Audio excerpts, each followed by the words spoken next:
Testing by Sam Merwin. Recording by Dan Gurzinski.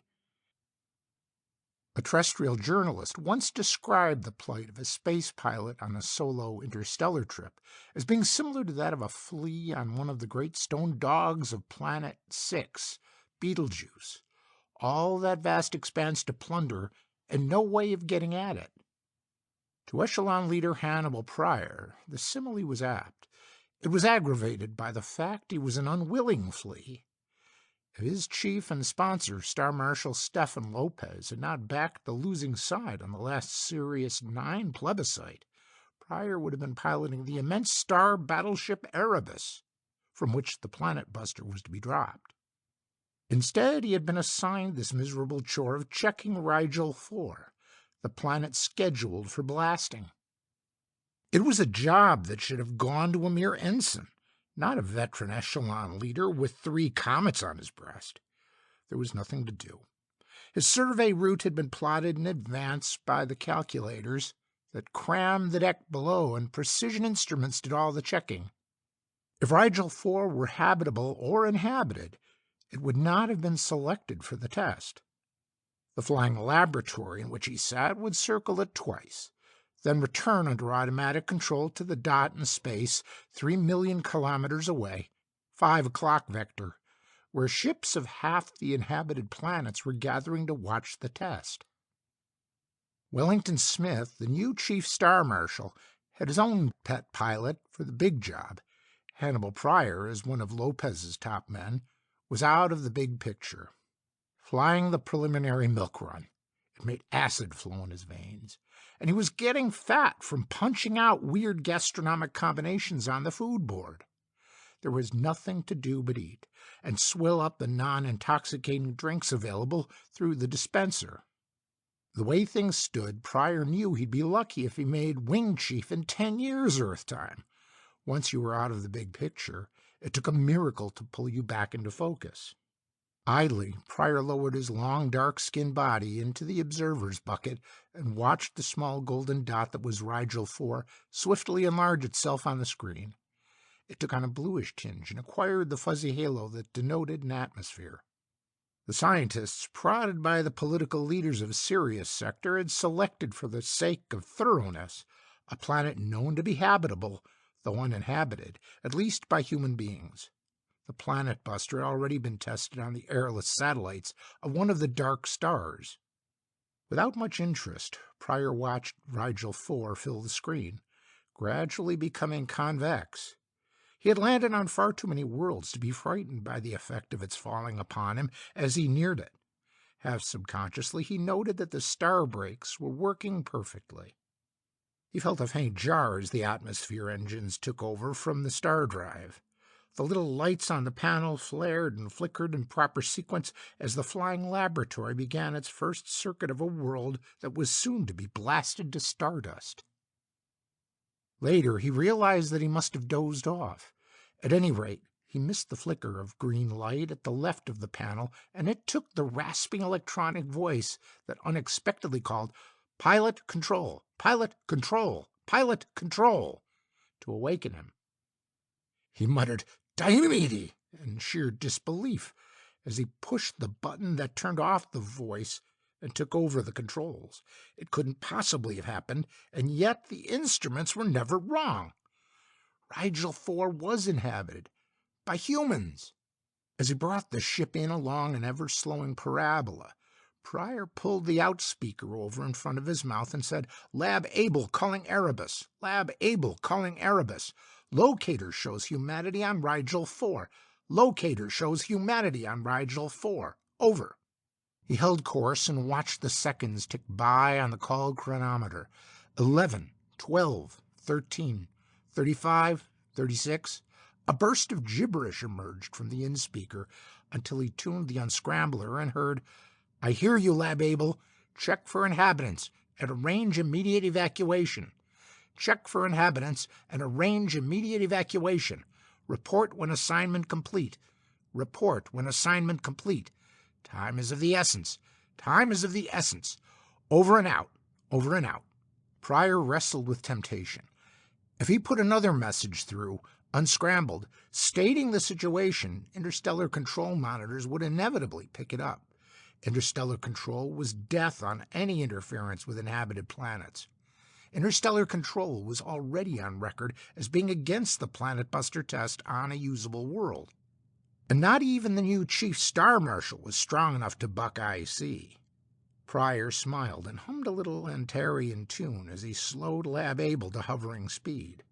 If he handled the situation adroitly, he should be able to get Marshal Lopez out of the doghouse, and quite as important, one echelon leader Hannibal Pryor back in the big picture. According to the instruments, the humans on Rigel IV lived in a single small settlement on the south temperate zone of the planet, surprisingly close to the forbidding Antarctic ice cap. Pryor cut in distance detail vision and blinked unbelievingly at a cluster of thatched roofs about a strangely familiar structure with a tall white-pointed spire. The fields about the settlement, where they did not show cultivation, bore an odd pale purple hue. Beyond the village lay a long, narrow, twisting body of pale blue water. Pryor spotted a level spot that looked suitable for landing, clear of the tilled fields. His mocha-colored fingers played the panel buttons like the fingers of an organist ringing in stops as he prepared Lab Able for its descent. Emerging from his ship, Pryor discovered that the pale purple fields were actually covered with a sort of low, tough shrubbery. It covered the sparsely treed hills beyond the lake and seemed to fade into the deep, misty blue of the afternoon sky. Although he had never seen a landscape like it in all his roving over scores of planets, Pryor found it pleasant. A strong, cool wind whipped his weatherproof coverall against the backs of his legs. After the artificial atmosphere of Lab Able, the fresh air stung his nostrils pleasantly, and the smell of the pale purple shrubbery was sweet. He scrambled over a low barrier of uncut gray stone that marked the boundary of the field in which he had landed and found himself on a narrow road of ochre-hued dirt. He trudged along it toward the village, and around a dipping bend met two men riding in a surface car of fantastically ancient vintage. If Pryor had not seen similar vehicles in his histofilm course at the academy, he would scarcely have known what it was. It actually ran on wheels with plastic rims. It pulled to a halt alongside him, and the red-bearded patriarch sitting next to the young man at the controls leapt spryly out and said in odd, thick accents, "Welcome to Lethon Nevis, sir." The older man had to repeat the greeting before Pryor found words.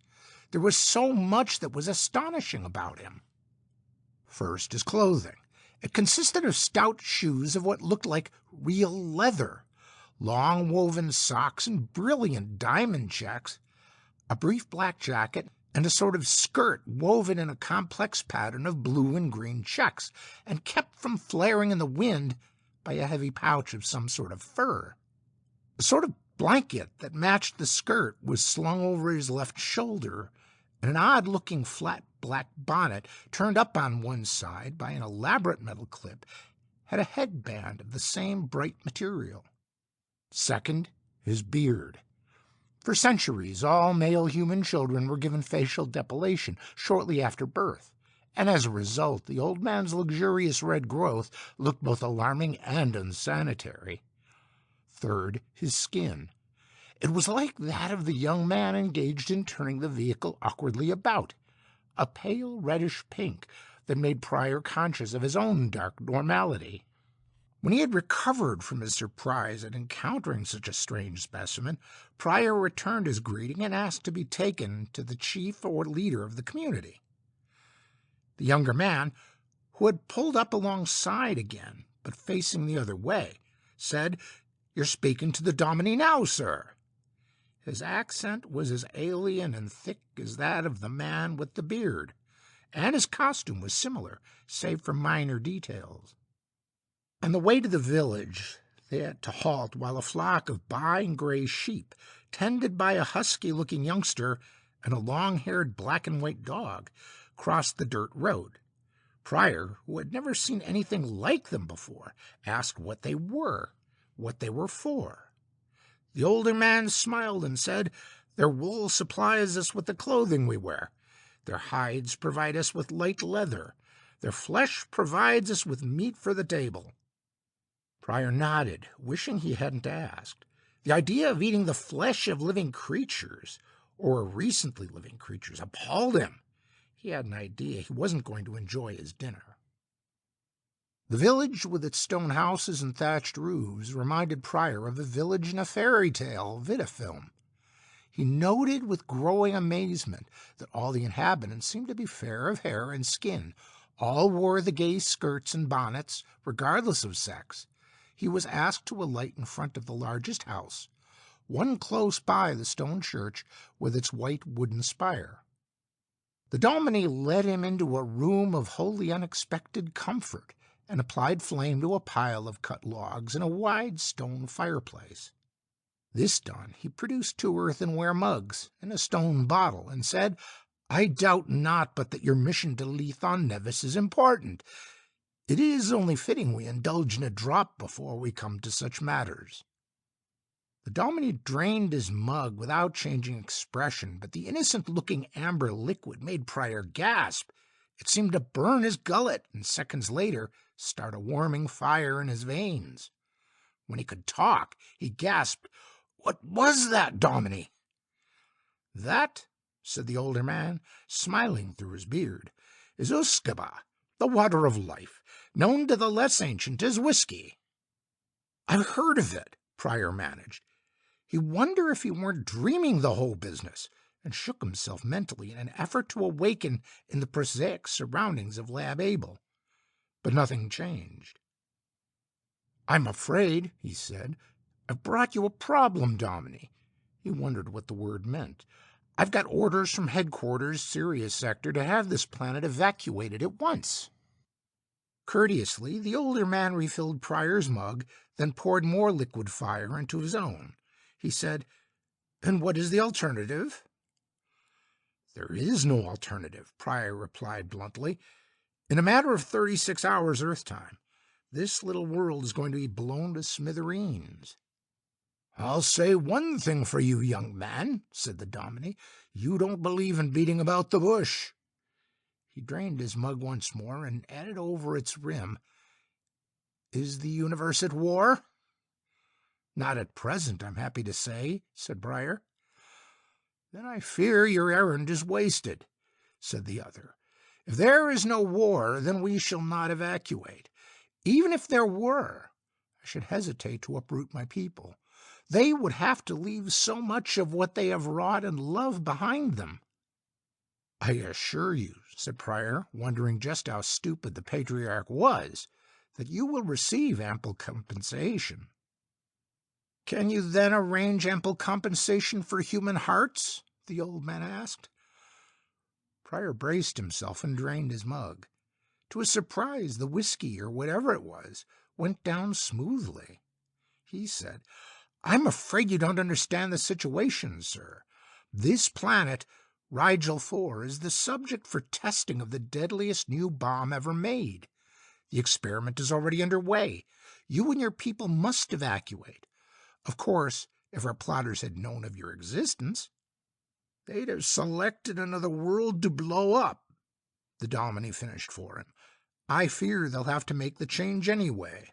Our title to this planet is quite clear and above board. Allow me to show you." He rose, crossed to a lovingly carved and polished cabinet, and withdrew not a videroll, but some actual ancient documents, handed them to Pryor. Pryor looked at them with growing excitement. It was a planet charter, beyond question, granted some 2 centuries before by interplanetary control, the predecessor of interstellar control. It stated that Arnold McRae, Ian Stevenson, and Alexandra Hamilton had purchased in goods, cash, and services the full rights to Rigel IV, hereafter to be known as Nevis. It added that the rights were to run in perpetuity, save only in the case of interstellar war, and then only during the existence of a state of war. Somebody had slipped when Marshal Wellington Smith selected Rigel IV for this planet-busting test. Pryor suspected that the listing of this world under Nevis among the titled planets, rather than as Rigel IV among the untitled, plus the antiquity of the deal and the small size and isolation of the settlement had caused the error. He stood up, noting that the floor seemed to slant where it had been level when he entered. He said, "There's been a serious error, I fear. Can you have me driven to my ship at once? I must report it while there is still time." "Certainly, young man," said the Dominie, rising. Back in Lab Able, Pryor ran his hands over his face, which felt unreasonably hot. He punched in the outspeaker, called the Erebus, and explained the situation. At its conclusion, he added innocently, "Shall I call in Interstellar for checking and aid? Over." He had to wait almost half an hour, Earth time, for the reply to come through. In the meantime, he could picture the consternation among the smug brass hats on the flagship. He hummed the Antarian ditty again, feeling strangely relaxed and comfortable. Finally, it came through. When he got it unscrambled, it was orders to sit tight while higher authority dealt with the situation. He signed off, chuckling, and went back outside to the ancient surface car, where the young man and a young woman were waiting for him. He had left the message recorder on, resolved to return in 2 hours for further orders. If there were none, he was going to call in IC. Come what might, he was back in the big picture with a vengeance. When they reached the Dominie's house, the girl said, "When you're through eating, perhaps you'll come to the Kirk vestry. We'll be having a small dance." He looked at her more closely and, in spite of the rosy and unnatural whiteness of her skin, noted that she was comely. He resolved to visit the Kirk vestry as soon as politeness would permit, whatever a Kirk vestry might be. He drank more of the Dominie's usquebaugh before dinner, and found himself asking, "Pardon me, sir, but would you answer one question?" And at the older man's nod, "Why are you so few?" "We are few by choice," was the reply. "Our forefathers long ago left Earth for Proxima Centauri 7, in one of the earliest migrations, to escape overcrowding. My people and I like room to breathe in, room to roam and work without restriction. When PC-7 grew too crowded, we pooled our resources and purchased this world. In those days, planets such as this were cheap enough. The Control was glad to have them settled. Since then, we have limited our numbers to avoid a repetition of what went before." Thinking of a life spent in the crowded cities of crowded planets, or in the cramped quarters of starships, Pryor understood. It had been in search of space and freedom that he had joined the service, only to exchange urban jamming for the prisons of strict discipline and limited space. "You've created a dream," Pryor said. The Dominie put down his empty mug and said gravely, "Don't think it's been easy. Adapting to the most hospitable alien world is a back-breaking job, but we've never been afraid of work." "I can see that," said Pryor, feeling oddly useless. He wondered how he would fare without buttons to push, circuits to serve him. The Dominie's wife, a tall, handsome woman with the frame of a percheron, appeared and announced that dinner was ready. Thanks to the whiskey, or perhaps to his absorption in his exotic surroundings, Pryor found himself actually eating meat and actually enjoying it. The mutton was crisp and black on the outside, tender and pink in the center, and the vegetables and fruits served with it constituted a rich new experience. During the meal, the Dominie's wife said, "Tell me, Mr. Pryor, if the universe is not at war, why do they wish to blow up our planet?" Pryor explained as best he could, and unexpectedly, he seemed to be thinking and expressing himself more clearly than ever before. He told them about the rise of the aggressive elements in Sirius Sector, about the plebiscite that had put Wellington Smith in power. "They're fretting under the restrictions of IC," he said, "and they're seeking to gather sufficient strength to obtain concessions. As long as they remain within IC limits, they can't be touched." The Dominie said quietly, "It's the same dreadful story, Mary. Too many people, too many unhappy people, restlessness, conspiracy, war. This time the whole universe will suffer. Then to Pryor, but if your star marshal obliterates an inhabited IC planet, he'll be in trouble, will he not?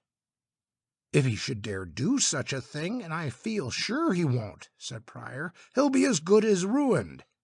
For some reason, he added as an afterthought, that is, if IC hears of it. I see, said the patriarch, nodding thoughtfully. His wife said, there's a dance in the Kirk vestry this evening, Mr. Pryor. I hope you'll be in attendance.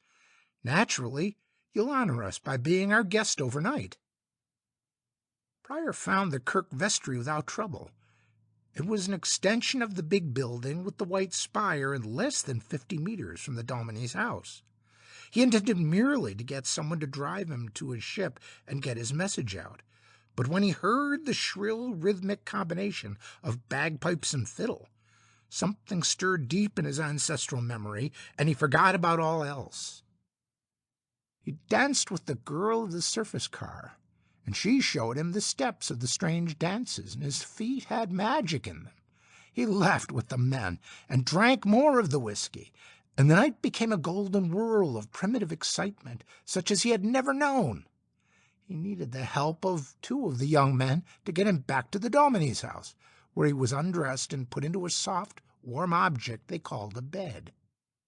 He knew no more until the concussion of the explosion brought him sharply out of his drunken slumber. Although his tongue was thick with fur and his head rattled as if it were filled with dried pebbles, he woke up sober. Through the bedroom window, he saw the flickering brilliance of the exploded bomb mounting slowly toward the stars. He turned and, with a strange sickness in his stomach, scrambled into his clothing. Outside, he could hear the little community coming to life. He hadn't believed they would do it. When he got out of the vehicle, he saw an odd little mound of molten metal where Lab Abel had stood in silver serenity a few minutes earlier.